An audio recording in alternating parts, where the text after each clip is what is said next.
Hare Krishna. Today's Ekadashi, Putrada Ekadasi, and so we'll hear the glories. It's also known as Vaikuntha Ekadasi. So Putrada Ekadasi occurs during the waxing moon in the month of December January, as described in a conversation between Lord Krishna and Maharaj Yudhishthir. Lord Krishna told Yudhishthir, "My dear king, the Ekadashi that occurs during the waxing moon in the month of December January is called Putrada Ekadashi. By observing this Ekadashi, all one's sinful reactions are counteracted. People become learned and famous by following this Ekadashi. Now, please hear the glories of this auspicious Ekadashi. King Suketmana ruled a city named Bhadravati. His queen's name was Saibya. Since she had no son, both the king and queen lived in distress. They spent most of their time engaged in religious activities to counteract their lamentation. A lot of times, you see that people are very, very stressed. They literally, to lament all of that, people go to bars, clubs, drinking, partying, and alcohol and everything.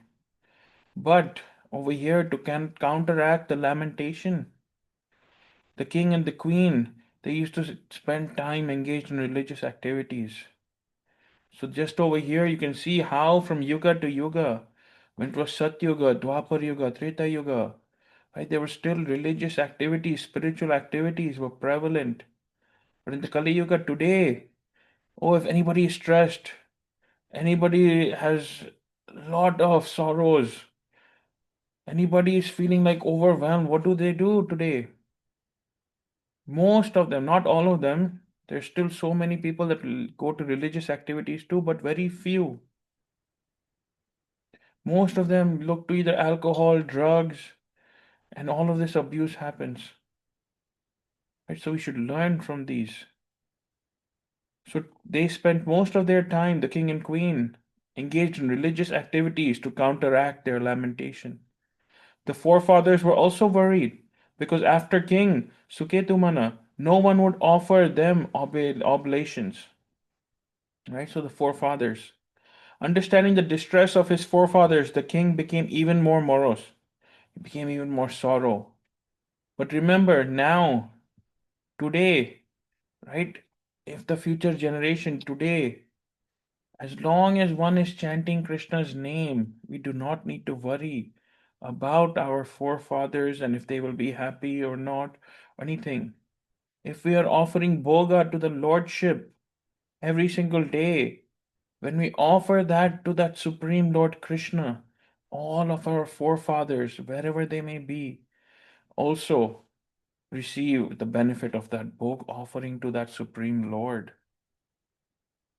Because when you satisfy that Supreme Person from whom we all originate, then all of the living entities, right, associated with them become satisfied. Just like how you water a plant at the root, you don't water a plant leaf by leaf or branch by branch. So, in the same way, when we offer bhog to Lord Krishna, all of our forefathers are pleased. When we chant Krishna's name, Hare Krishna, Hare Krishna, Krishna Krishna, Hare Hare, Hare Ram, Hare Ram, Ram Ram, Hare Hare, all of our forefathers are pleased because even they then get an opportunity from the benefit of this chanting to go back to Godhead. It cuts their suffering also. So, although the forefathers in this katha were distressed that they had no future child that would feed them on their Shrad or any other days that they passed away or anything like that. But if one is chanting Krishna's name, even the forefathers become pleased that look at this person in our lineage who is doing good not just for himself but also for his entire lineage. Right? So, understanding the distress of the forefathers, the king became even more morose. He felt no pleasure in the association of his friends, well wishers, or ministers. In hopelessness, he believed that without a son, his human life was useless. He considered it impossible to become free from the debts to the demigods, the forefathers, and to human beings without possessing a son. And today, a son or daughter are equally the same. Today, I attended a funeral where there were three daughters and one nephew that actually were playing that role in the end of taking the father to the funeral pyre. So today, daughters and sons are the same. So do not think that, oh, if I do not have a son, that what will happen to me? Even if you have a son, if you have a daughter, as long as they are chanting, as long as they engage in Krishna's service, there is nothing greater than that. That's what we need to understand. So, without sufficient pious activities and devotion to Vishnu, one cannot possess sons, wealth, and knowledge. Concluding thus, the morose king mounted his horse and secretly left for the forest. King Suketumana and entered the forest, which was inhabited by many varieties of birds and beasts. As he wandered in the dense forest, he became tired and thirsty. He lamented that though he had pleased the demigods through worship and sacrifices, maintained his subjects like his own children, and satisfied the Brahmanas by offering them foodstuff and charity, still he was suffering. Absorbed in such thoughts, he came upon a beautiful lake filled with lotuses. Many auspicious birds were spotted in the waters of the lake. On seeing some sages chanting Vedic mantras on the bank of this lake, the king got down from his horse and offered his obeisances to each of them separately. The sages became pleased by the king's behavior and said, O king, we are pleased with you. Please ask us for some benediction. The king asked, Who are all of you? Why have you come to this lake? The sages replied, We are Vishwadevas. We have come here to take bath. Today is the auspicious Putrada Ekadasi. If a person desirous of a son observes this vow, he says he is certainly benedicted with a son. The king said, I have tried so many ways to get a son, but till today I have not been successful. Since all of you are pleased with me, kindly bless me with a beautiful son. The sages said, O king, today is Putrada Ekadasi. Observe this Ekadashi with great care. Then, by the mercy of the Lord and by our blessings, you will certainly receive a son. So, all of the saints blessed the king, right, for a child. Today, also, you will see that a lot of people go to sadhus saying that, please bless us with a son, please bless us. And a lot of times they bless people that Krishna will do the best for you. And with the sadhu's mercy, because when the sadhu says something, when Guru Maharaj says something, then it becomes Krishna's duty to fulfill all of that.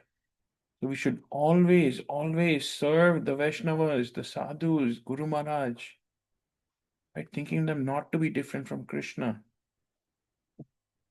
And when we serve our Guru Maharaj, not thinking not to be different from Krishna, without any ego, without any false pride that I have this opportunity to serve or anything like that. And when they become pleased, then what we receive, it is unimaginable. So the sages said, O king, we just read O king, today's Putrada Ekadasi. Observe this Ekadashi with great care. Then by the mercy of the Lord and by our blessings, you will certainly receive a son. According to the instructions of the sages, the king observed the auspicious Putrada Ekadashi. On the next day, he broke his fast, and after repeatedly offering obeisances to the sages, he returned to his palace. In due course of time, Queen Sabia became pregnant by the blessings of the sages and the influence of the piety accumulated by observing the Putrada Ekadashi. King Suketumana begot a pious and brilliant son. And remember this, if there's a child that has come with the blessing of a sadhu, a Guru Maharaj, right, then that soul is very pious. In fact, Srila Prabhupada has said that even before trying to conceive a child, that one should chant minimum 100 rounds. And then, because then all of that chanting and the benediction of that a pious soul will then come. And what do the pious souls do? They opened the doors of the Golokdam of the Vaikuntha planets for the entire lineage of the family for 7 to 10 generations on each side. Just imagine how many generations of people benefit from one pious soul that comes into the family. So, the king begot a pious and brilliant son. And by the blessings of Sadhu, whenever a child comes, remember that child who has come is very pure, very pious. And you will see that they will also be attracted to spirituality more. Thereafter, the king happily ruled his kingdom, and his forefathers also became satisfied.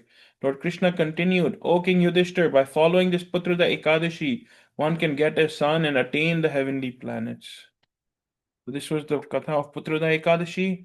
But again, in this day and age, a son and daughter are equal, and one should be equally happy with a son or daughter. The main goal should be that now that this child has taken birth, they do not take another birth again and they go back to Godhead. And how?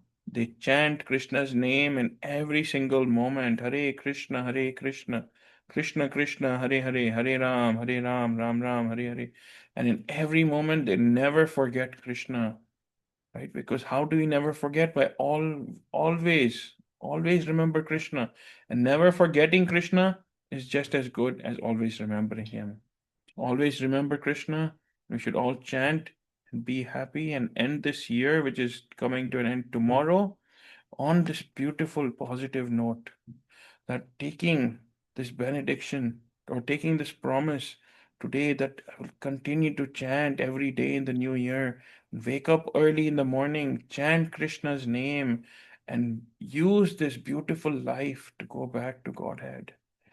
All of these material benedictions, all of that will come and go. But then what we have received in the holy name of Krishna, what we cannot even imagine. This human life, the Bhagavatam explains, this human life is the last step of entering that Golokdam, entering that planet where we can remain with Radha Krishna forever, eternally.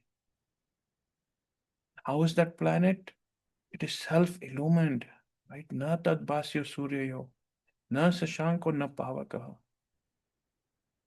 So let us not waste this human life. Everybody now is writing goals and making all of these vision boards and doing so much. The next day I want to accomplish this.